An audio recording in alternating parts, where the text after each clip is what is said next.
भारत की खोज अनूठी है। जहां जहां द्वंद है वहां तीसरी दशा है। जहां न आदमी सज्जन है न दुर्जन, वहां संतत्व है, वहीं जीवन मुक्ति है। नमस्ते मित्र, मैं सत्येंद्र सजग ओशो वाणी के अनमोल वचन आपको लेकर आया हूं।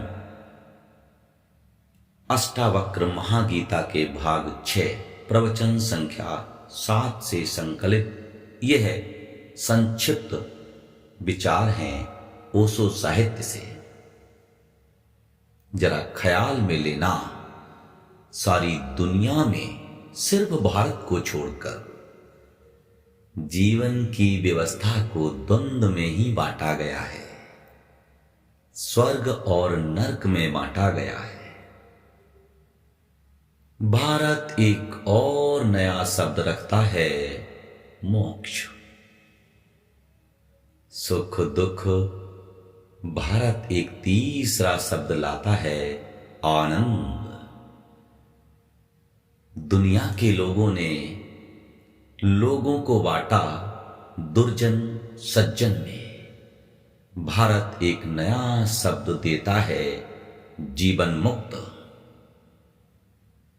दुनिया भर के धर्मों ने साधु असाधु शब्द दिए, किंतु भारत ने शब्द दिया संत।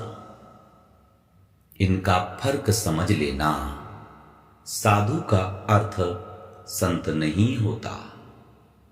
साधु का अर्थ है जो असाधु के विपरीत है, और संत का अर्थ होता है जहां साधु असाधु दोनों नहीं है, संत उन दोनों के पार है। स्वर्ग का अर्थ होता है नरक के विपरीत, मगर नरक से ही बंधा।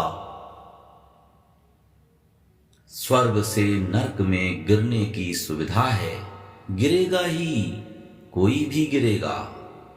इसलिए पुराने शास्त्र भी यही कहते हैं, जब स्वर्ग में पुण्य चुक जाता है तो आदमी को गिरना पड़ता है, अप्रतिष्ठा हो जाती है स्वर्ग से। स्वर्ग और नरक अलग अलग नहीं हैं, विपरीत हैं, जुड़े हैं। मोक्ष वहां से फिर गिरने की कोई व्यवस्था नहीं है। मोक्ष स्वर्ग और नरक से अलग है। वहां से फिर अप्रतिष्ठा नहीं होती, और जहां से अप्रतिष्ठा हो ही ना सकती हो, वहीं शोभा है। जहां से अप्रतिष्ठा हो सकती हो, वहां कैसी शोभा। जहां से गिरना हो सकता हो, वहां पहुंचने में भी क्या अर्थ। इसलिए सारी दुनिया के धर्म द्वंद्व के पार नहीं गए हैं। ईसाईयत, इस्लाम, यहूदी धर्म स्वर्ग और नरक की ही बात करते हैं, लेकिन भारत का धर्म मोक्ष की बात करता है। उन धर्मों में मोक्ष की कोई धारणा नहीं है। पदार्थ और परमात्मा की बात वे करते हैं, लेकिन हम ब्रह्म की धारणा करते हैं। भारत के धर्म ने ब्रह्म की खोज की है। भारत की खोज अनूठी है। जहां जहां द्वंद्व है वहां तीसरी दशा है। जहां ना आदमी सज्जन है न दुर्जन, वहीं संतत्व है। जहां ना बुरा न भला, वहां जीवन मुक्त है। बुरे और भले तो एक ही सिक्के के दो पहलू हैं।